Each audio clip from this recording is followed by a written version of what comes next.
Order and chaos, two eternal forces that have clashed since the dawn of the realms. But while many Mortal Kombat villains crave power, conquest or revenge, one seeks something far more dangerous: complete and utter anarchy. This is the story of Havik, the cleric of chaos, and in Mortal Kombat 1, he may have just become the greatest threat the realms have ever faced. This is Havik's rise to power, the true lord of chaos.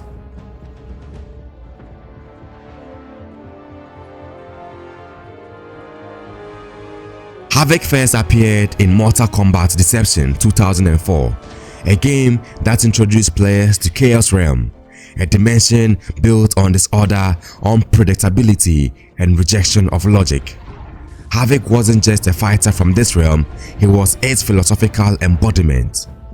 Whereas most characters in Mortal Kombat fight for noble causes, personal vengeance, or tyrannical rule, Havik fights for only one thing: the disruption of order itself. I fight for neither good nor evil, but for chaos. In Deception, Havik wandered between realms, stirring conflict wherever he could, even reviving the villainous Dragon King Onaga just to keep things unstable. He saw death not as an end, but a transformation, even feeding off the carnage it caused. His powers were grotesque, dislocating his own limbs to attack, snapping his neck mid-battle, then twisting it back with a grin. A walking horror show who enjoyed the pain, not only inflicting it, but receiving it. But Havik faded from the spotlight for years after Armageddon, until now. In Mortal Kombat 1, Liu Kang has rebooted the entire timeline, crafting a world of balance, peace, and structure. And what better breeding ground for chaos than enforced order? Here, Havik returns with a new face, new plan, and more disturbing ambition than ever.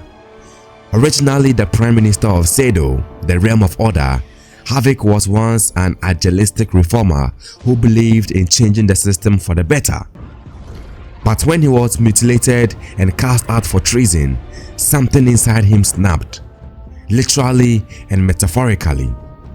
Now he believes true freedom can only exist through chaos, not rebellion, not protest, but absolute destruction of every system, every structure, every law that binds society. He is no longer just chaos cleric, he is a revolutionary, spreading his message with blood. In Mortal Kombat 1 story mode, Havik is far more cunning. He infiltrates the government of Seido, sows discord, and manipulates his former allies, and eventually leads a brutal coup, overthrowing the very system he once saved. His rise is grotesque, but chillingly logical. Chaos doesn't come from outside, it's born from within when order becomes too rigid. And Havik, he is the spark. Unlike other villains like Shao Kahn, who wants to rule, or Quan Chi, who wants to dominate souls, Havik doesn't want control. He wants to liberate reality from control itself.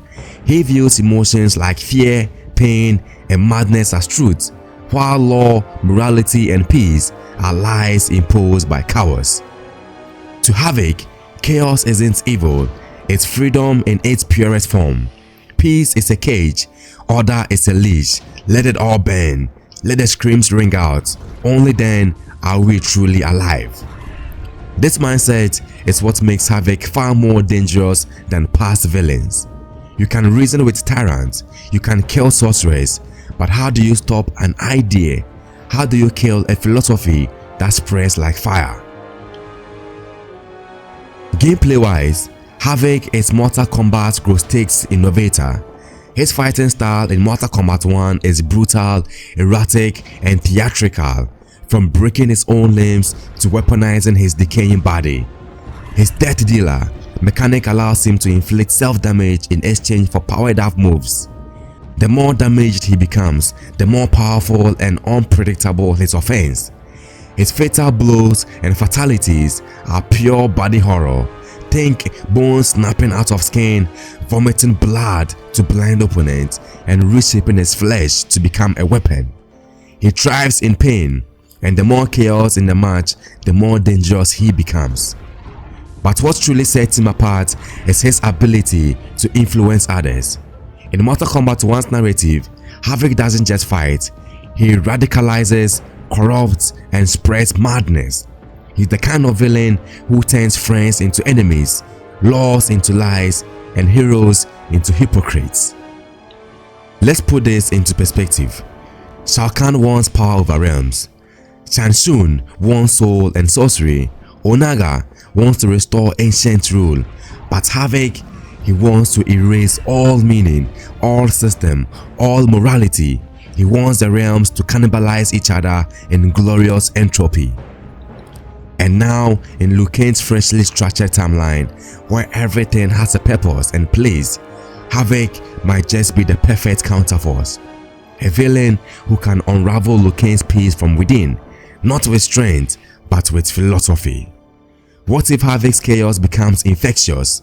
What if heroes begin to see truth in his madness? After all, Liu Kang's peace has already started to crack, with multiple realms questioning his authority, timelines bleeding together, and the gods growing weary. In that kind of world, Havik doesn't need to win the war, he just needs to light the match.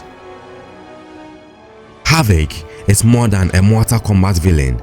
He is the embodiment of the franchise's darkest question. What if there is no order? What if chaos is the point? And if he continues his rise, no one, not Liu Kang, not Earthrealm, not the Elder Gods will be safe. Like, subscribe, and comment.